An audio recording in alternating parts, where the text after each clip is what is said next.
Hello दोस्तों, आज हम समझने वाले हैं पॉलीमरेज चेन रिएक्शन।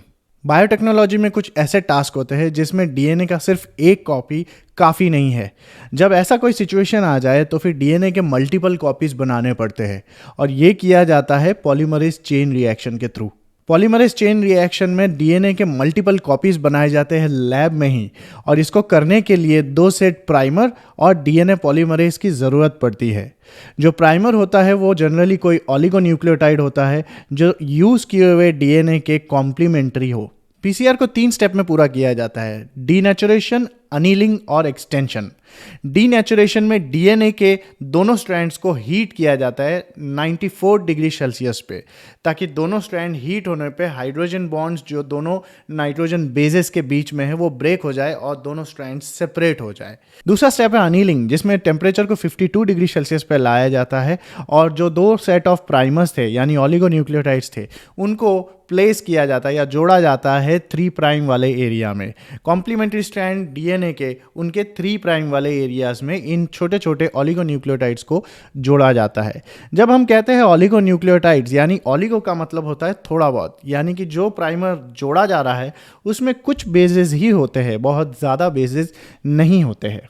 तीसरा स्टेप है एक्सटेंशन, यानी कि जो छोटा सा ऑलिगोन्यूक्लियोटाइड जोड़ा गया है उसको लंबा किया जाता है और एक पूरा स्ट्रैंड बनाया जाता है। आपको याद होगा डीएनए कॉपिंग के वक्त हमने पढ़ा था कि नया डीएनए का स्ट्रैंड जब बनना होता है उसके लिए एक एंजाइम चाहिए होता है जिसे हम कहते हैं डीएनए पॉलीमरेज। अब डीएनए पॉलीमरेज 52 डिग्री सेल्सियस पे काम नहीं करेगा, क्योंकि डीएनए पॉलीमरेज एक प्रोटीन है और प्रोटीन को जब इतने टेम्परेचर पे लाया जाता है तो वो डीनेचर हो जाता है। तो हमें एक ऐसा डीएनए पॉलीमरेज चाहिए जो इतने हैवी टेम्परेचर को यानी हाई टेम्परेचर को झेल सके। ऐसा एंजाइम हमें मिलता है एक बैक्टीरिया से जिसका नाम है थर्मस एक्वेटिकस। क्योंकि हम उसमें से ये ऑब्टेन कर रहे हैं इसलिए हम डीएनए पॉलीमरेज को बुलाएंगे टैक पॉलीमरेज, TAQ, थर्मस एक्यूएस एक्वेटिकस। तो थर्मस एक्वेटिकस वाला DNA polymerase is called as Taq DNA polymerase. Taq DNA polymerase को यूज़ करके हम एक सामने चेन बना देंगे। तो इससे हुआ ये कि एक डीएनए ब्रेक किया गया था, उसके सामने ऑलिगोन्यूक्लियोटाइड के छोटे छोटे प्राइमर्स डाले गए और डीएनए पॉलीमरेज के थ्रू उसे लंबा कर दिया गया। तो अब फाइनली हमारे पास जो बचा है वो है 2 डीएनए का स्ट्रैंड। इसी तरह से कई साइकिल्स रिपीट किए जाते हैं और कई बिलियन कॉपीज हम बना सकते हैं।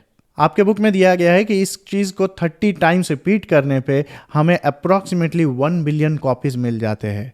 हम चाहे तो 1 बिलियन कॉपीज से भी ज़्यादा ऑब्टेन कर सकते हैं। अब सवाल ये होता है कि पीसीआर को जनरली हम कहाँ यूज़ कर सकते हैं। तो बायोटेक्नोलॉजी में जब हम क्लोनिंग वेक्टर लेते हैं और फॉरेन डीएनए लेते हैं तो इसके एक एक अगर हम डीएनए को जोड़ दें तो हमें सिर्फ एक ही रिकॉम्बिनेंट डीएनए मिलेगा जो हमारे ज़्यादा काम आएगा नहीं।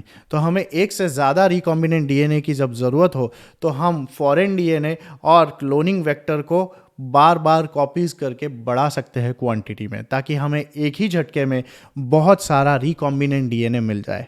पीसीआर को यूज़ किया जाता है कई किस्म के टेस्ट में, जैसे एग्जांपल है RT-PCR टेस्ट जो कोविड-19 में आपने कई बार सुना होगा। RT का फुल फॉर्म है रिवर्स ट्रांसक्रिप्टेज और PCR का फुल फॉर्म है polymerase chain reaction. Reverse transcriptase में RNA को DNA में कन्वर्ट किया जाता है। तो ये यूज़ किया जाता है ऐसे वायरसेस के लिए जिनके अंदर RNA जेनेटिक मटेरियल होता है। तो कोविड-19 का वायरस जो है SARS-CoV-2 उसके अंदर RNA होता है। अगर सिर्फ एक ही वायरस मिलता है ब्लड सैंपल या किसी और तरह के सैंपल में और उसको टेस्ट किया जाता है तो उसका पॉजिटिविटी बहुत लो होता है और क्लियरली टेस्ट दिखता भी नहीं है। इसलिए हम क्या करते हैं कि RT-PCR परफॉर्म करते हैं।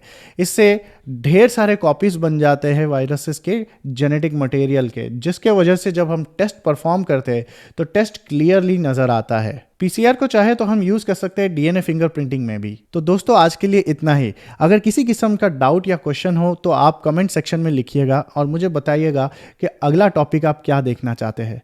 तब तक के लिए ऑल द बेस्ट।